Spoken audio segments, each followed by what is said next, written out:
Hello, welcome to AVI cooking. இன்றைக்கி நம்ம ரசமலாய் பண்ண ஒரு கடாயில் 2 லிட்டர் பால் சேர்த்துக்கலாம். நான் ஆவின் பால் யூஸ் பண்ணுறேன். நீங்கள் என்ன பால் பிராண்ட் வேணாலும் யூஸ் பண்ணிங்க. கடாய் பாட்டம் கொஞ்சம் திக்காக இருக்கிற மாதிரி பார்த்துக்கோங்க. இப்போ பால் நல்லா கொதிக்கட்டும். அடி பிடிக்காமல் இருக்க அப்பப்போ லேசாக கிண்டி விட்டே இருங்க. இப்போ பால் நல்லா கொதிக்க ஆரம்பிச்சிருக்கு. இதில் நான் 4 ஸ்பூன் வினிகர், 4 ஸ்பூன் வாட்டர் ரெண்டையும் ஒரு பவுலில் மிக்ஸ் பண்ணி வச்சுருக்கேன். அதை இந்த இதில் கொஞ்சம் கொஞ்சமாக ஆட் பண்ணிக்கலாம். இப்போ பால் லேசாக திரிய ஆரம்பிக்குது. இந்த ஸ்டேஜில் நீங்கள் வினிகர் யூஸ் பண்ணாமல் லெமன் ஜூஸ் ஆட் பண்ணிங்கனாக்கா இது நம்ம வாட்டரில் வாஷ் பண்ணல அதை ஒரு 2 to 3 டைம்ஸ் எக்ஸ்ட்ராவாக வாஷ் பண்ணிக்கோங்க. அந்த மாதிரி வாஷ் பண்ணுறதுனால அந்த லெமனோட புளிப்புத்தன்மை கொஞ்சம் கம்மியாகும். இப்போ ஸ்லோ ஃப்ளேமில் வச்சு பால் இந்த மாதிரி கிண்டி விட்டே இருங்க. நமக்கு தண்ணி தனியாகவும் பால் தனியாகவும் அந்த மாதிரி கிடைக்கணும். இப்போ பாருங்கள், நல்லா இந்த மாதிரி வந்திருக்கு. இதை ஒரு ஒயிட் கிளாத்தில் வடிகட்டணும். நீங்கள் இந்த வாட்டரை சப்பாத்தி டோ பனைய அதுக்கெலாம் யூஸ் பண்ணிக்கலாம். சாஃப்டாக வரும். பாருங்கள், இதை ஒரு 2 to 3 டைம்ஸ் இந்த மாதிரி வாட்டரில் நல்லா வாஷ் பண்ணுங்கள். நல்லா இந்த வாட்டரை புழிஞ்சி ரெடியூஸ் பண்ணிவிட்டு இப்போ இதை நம்ம நல்லா தேய்க்கணும். இந்த இது நல்லா ஒயிட் கலராக வர வரைக்கும் நீங்கள் தேய்க்கணும்.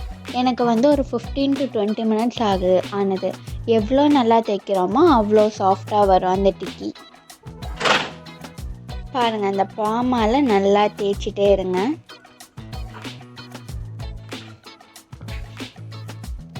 அந்த மாதிரி மாவு மாதிரி அந்த உதிரியாக இல்லாமல் நல்லா மாவு மாதிரி.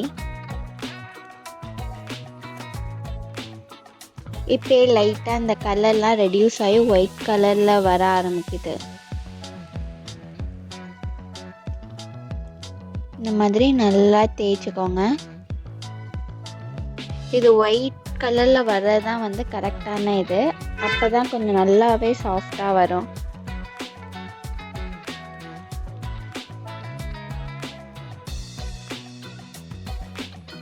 பாருங்கள் எவ்வளோ அழகாக வந்திருக்குன்னு. ஸோ இது கரெக்டாக இருக்குது. இப்போ நம்ம இதை பாலாக பண்ணிடலாம்.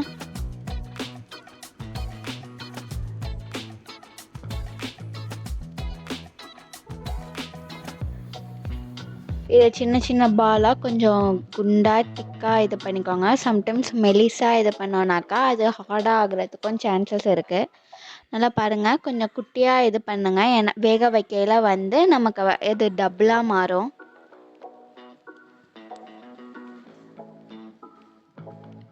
இந்த மாதிரி நம்ம எல்லா உருண்டையும் இது பண்ணிக்கலாம். சுகர் சிரப்பில் வேக வைக்க நான் 1/2 லிட்டர் தண்ணியும் 1/4 கிலோ சர்க்கரையும் போட்டுக்கிட்டேன். அது நல்லா கொதிக்கையில் நம்ம இந்த இதை ஒன்று ஒன்றா ஆட் பண்ணணும். இது ஒரு 15 to 20 மினிட்ஸ் நல்லா இந்த தண்ணியிலே நல்லா கொதிக்கட்டும். அப்பப்போ 5 மினிட்ஸ்க்கு ஒரு வாட்டி இதை திருப்பி விட்டே இருங்க. ஸோ 2 சைடும் நல்லா வெந்து வரும்.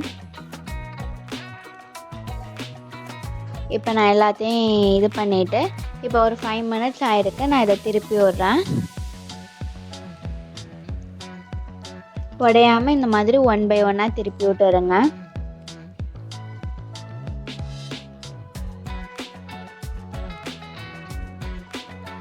இது இப்போ 20 மினிட்ஸ் ஆகிருக்கு. இது முடிஞ்சோடனே ஒரு நார்மல் வாட்டரில் இது ஒரு 20 மினிட்ஸ் இருக்கட்டும். அதுக்குள்ளார நம்ம இதை ஊற வைக்கிறதுக்கு அந்த பால் ரெடி பண்ணிடலாம்.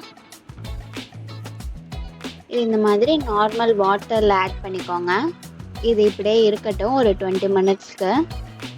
ஸோ பாலுக்கு நான் ஒரு இதில் 1.25 லிட்டர் பால் எடுத்திருக்கேன். அது நல்லா கொதித்து வரையில் ஒரு 100 கிராம்ஸ் இல்லைனா ஒரு 150 கிராம்ஸ் உங்கள் டேஸ்ட்டுக்கு தகுந்தாப்பில் சுகர் ஆட் பண்ணிக்கோங்க.